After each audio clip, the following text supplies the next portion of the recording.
I always thought I'd have it all. A big house, a dependable husband, loving kids, and a kind-hearted mother-in-law. I'm Lilu, a stay-at-home mom. I married Eden, my college sweetheart. We knew going in that we'd be living with his parents.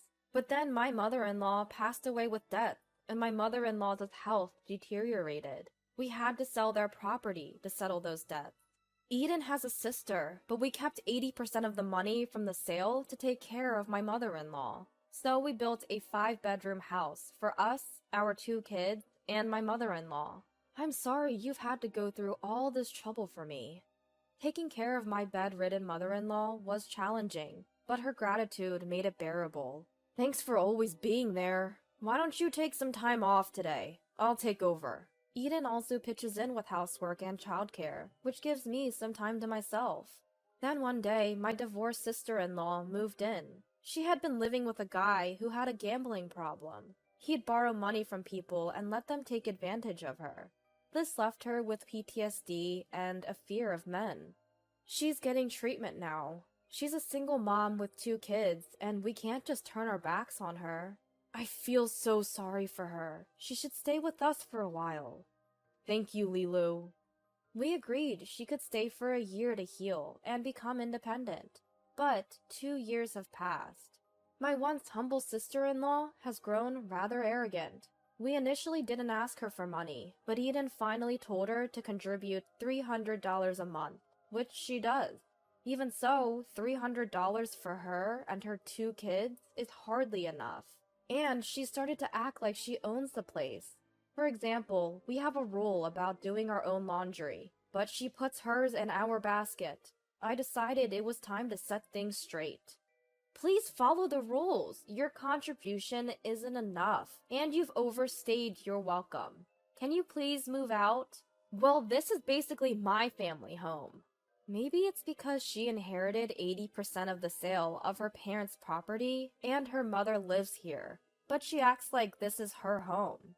Nowadays, I'm not just stuck with housework, but also picking up sister-in-law's kids from daycare. On top of that, sister-in-law's son treats my daughter like she's an inconvenience. I can't even spend quality time with my own child because of this situation. The amount of housework has increased, and I even have to provide care for the elderly. The comment that surprised me the most was, "You're amazing for even handling their bathroom needs. I couldn't do it." I'm honestly at my limit. I'm overwhelmed with all these responsibilities. I might reach my breaking point. It's too much to ignore. It's been over a year since our deadline passed. Our finances are strained, too. I've repeatedly told her to leave, but it hasn't had any impact. I'll have a talk with her as well. Thank you. From the next day on, I ignore sister-in-law family's laundry. Feeling a bit guilty, I also start making smaller portions for meals and even add less care into it. What the heck? Why is there so little food? We're barely getting rent from you, so I'm cutting back. Sister-in-law complained to Eden. Eden, don't you think this is horrible? Not at all. Shouldn't you just be grateful that food is being made for you? Over time, things revert back to the way they were. Lilu, can you do this for me? Sis, become independent. Do it yourself. Don't rely on Lilu. If you won't do your part, leave. I do contribute to the household expenses, so what's the big deal? No way that covers it. If you want to stay, you need to ask my wife to extend your stay and contribute a reasonable amount. Sister-in-law left for her part-time job without saying a word. I'm sorry, Lilu. Can we talk a little now? How about the 3 of us, including Mom, have a conversation? So the 3 of us gathered in mother-in-law's room, and I started speaking. It was something I had been mentally preparing for. Lately, I've been feeling so stressed that I can't properly interact with my daughter.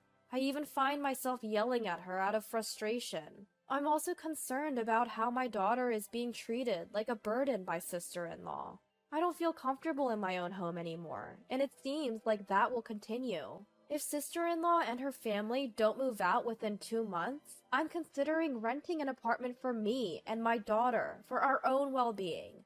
I might even contemplate divorce.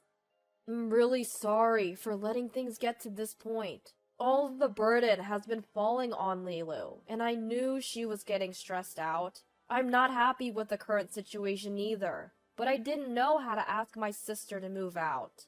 I knew that Eden wasn't taking this lightly either. I've been talking to my friends about what to do, and I thought maybe I should just toss out all of my sister's stuff and change the locks. But then I was warned that could lead to legal issues, so I was confused about what to do. I see. Considering the past and our divorce, I initially thought living together wouldn't be too bad. But now it seems like the only option is to ask her to move out. Yeah, it's becoming a toxic environment for the family. But how do we deal with my stubborn sister, who refuses to leave? At that moment, my mother-in-law, who had been silent, spoke up. Lilu, I'm sorry for causing you trouble when you're even taking care of me. Could you ask my daughter to come to my room when she gets home today? Of course. I'm not sure what she's going to say, but she probably wants her to move out. It feels like something's starting to change because I've shown strong resolve. We'll see what happens, but I need to stay strong and not let my emotions get the best of me. The first step is to change my attitude and actions. After asking my sister-in-law to go to my mother-in-law's room when she got home from her part-time job, I told her I wouldn't be cooking dinner anymore, starting tomorrow. She glanced at me and headed to my mother-in-law's room. A little while later, I could hear her raising her voice inside the room. Eden and I were contemplating entering the room when she came out quietly, but walked back to her room with a heavy step. Mom, are you okay? I'm fine. Sorry for making you worry, but I don't think my words resonated with her. I don't think that's true. I'm sure she's got something to think about. Let's take this opportunity to cooperate as a trio. From that day on, we increased our talks as a trio and became more assertive in our words and attitudes. We frequently told her that we wanted her to move out, didn't take on any imposed housework or babysitting, and during our discussions, we decided on specific conditions for her departure. Then a meeting was held, including her. She sat there, knowing what was to be discussed, with an impatient look. Eden began speaking. Sis, we've told you repeatedly that we've reached our limit. Our finances are strained. Please leave within a month. A month? That's impossible. How long do you think we've waited? Fine, I'll increase the living expenses to $500. That should be enough, right? She looked like she couldn't care less. No, it's not nearly enough. Like I've said before, if you want to stay here, first agree to our terms, and then apologize to Lilu for causing her trouble. This isn't your home. It's the home of me, Lilu, and our children. Let's make that clear, so there's no misunderstanding. What? Isn't that too harsh? You think you're having it tough?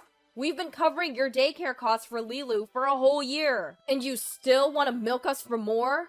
Fine, let me ask you this. If $500 isn't enough, how much would make you happy? Sister-in-law still won't back down. How can she say this stuff with a straight face? To be frank, even if you were to start helping around the house, $500 is nowhere near enough if you're going to continue freeloading. We'd need at least $1,000. You're scamming us. I nearly blurted out, that's rich coming from you. If you don't move out within a month, we'll consider legal action. We don't care where you go, but you've been warned. You need to be out in a month. Finally, it seemed Eden's words hit home. Sister-in-law was silent for a moment and then caved in. Fine, I get it. Are you sure? I'll start looking for a place tomorrow. If you don't move out, we'll put your stuff outside and change the locks. Sister-in-law nodded and hurried out of the room. After that, Eden took a hard line.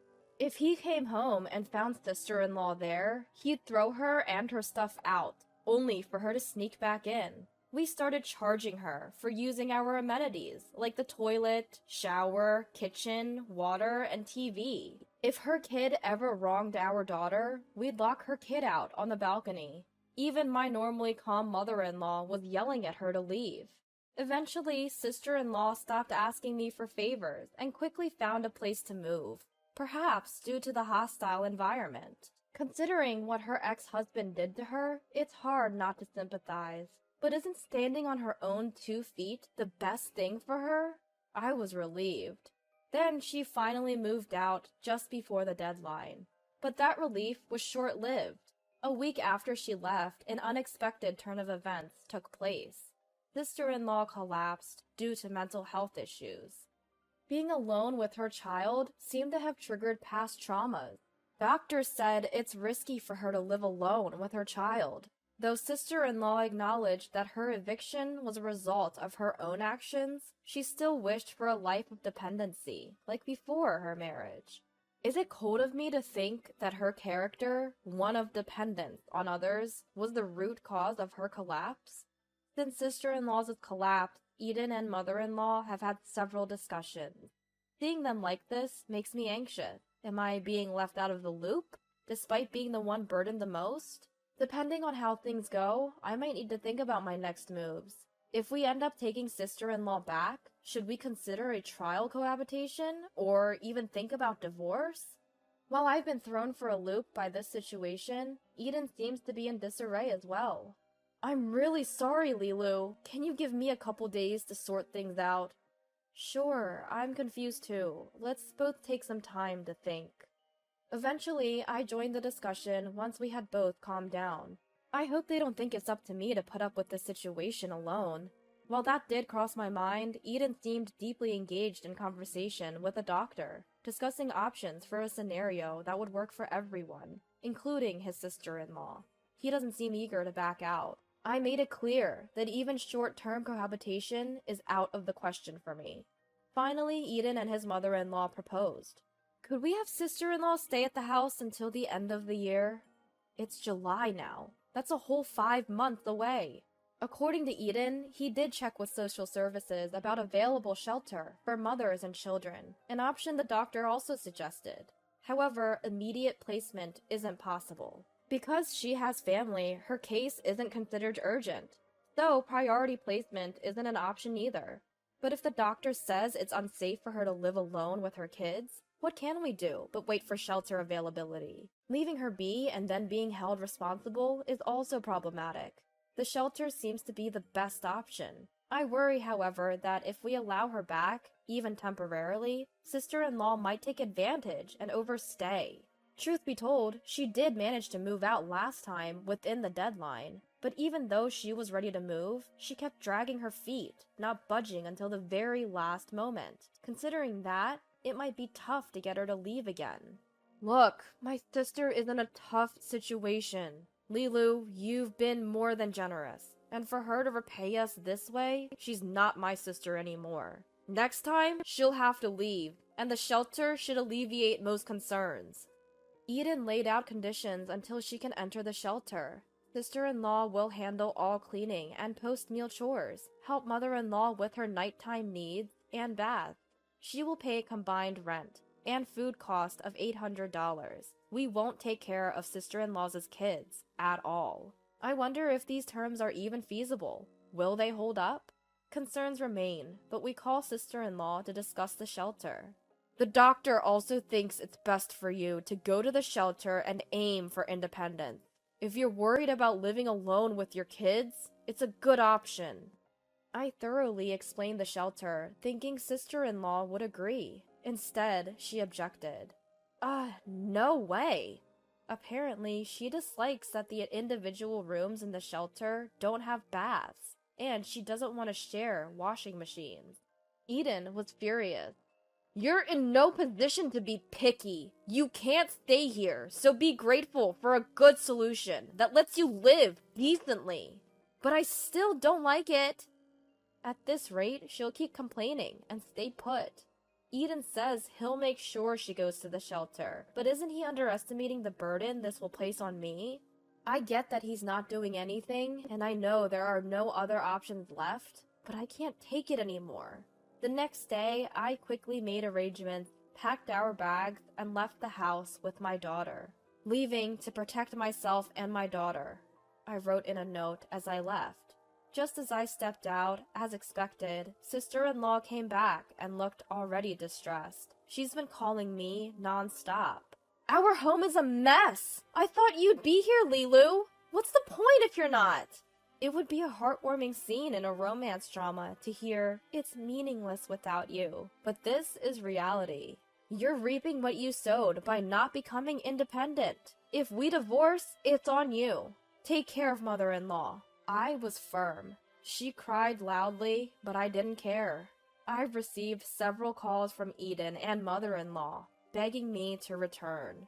Please, Lilu, come back. I have zero intention of coming back, as long as sister-in-law is there. Kick her out, or I'll demand alimony during the divorce trial. We'll have to sell the house then. Even I think I'm being cold. It hurts, but it's the only way to protect what matters to me. It's a good opportunity to make them realize how much they rely on me. Since leaving the house, despite my fears, it's been meaningful to spend one-on-one time with my daughter. Eden has been contacting me daily. He told me that sister-in-law wasn't lifting a finger at home, that the caregiving was a mess, and he had to take off work to handle things. Eventually, he kicked her out. Receiving that message, a part of me is torn about whether to go back or not. Lilu and the kids are my top priority. I want us all to live together. I'm taking care of Mom myself right now, but it's affecting my job. I'm thinking about hiring a helper. However, that's not financially sustainable in the long run. You might have to work part-time. We can't put Mom in a facility immediately, and even if we do, it's going to be expensive. I agreed to live with your mom and take care of her when we got married, and I'll continue to do so. Your mom's been good to me too. But your sister will be back. She always is. She's returned home within a week before, so I want to watch the situation for at least a month. Understood. I'll hire a helper for 1 month. If Mom can move into a mother-child home soon, that would solve everything. Even though the doctor recommends it, the welfare officer won't consider it. They say it's too cruel to kick her out. I'll talk to them again. Thank you. After that, the sister-in-law comes back to our home yet again. Despite Eden's constant visits to the welfare office, the officer is only sympathetic. The situation is not improving. The stress and sleeplessness it causes me enrages Eden, who begins ignoring both his sister and her child. He confronts the welfare officer multiple times. My wife is sick because of my sister. We're even discussing divorce. If our family falls apart, it's partly your fault too. If you think she's so pitiful, why don't you adopt her? Between the stress about his sister, the uproar, the fatigue from a busy work period, and caregiving, Eden ends up in the hospital with a stomach ulcer. Although both of us collapsing secured a spot in the home, the sister-in-law starts complaining again. Seeing this, the mother-in-law spoke up. Why are you still here? You're still being allowed to stay, given the circumstances? Silent, the sister-in-law finally moves into the mother-child home. It seems she's getting by just fine now. We've hired a helper to care for the mother-in-law. Given her wishes and after considering our finances, we might move her into a facility. Peace has finally returned to our family. I'll never forget how my husband cried tears of joy when he saw me and the kids return home. I pray that my sister-in-law finds her own path and that we can continue to build such a family.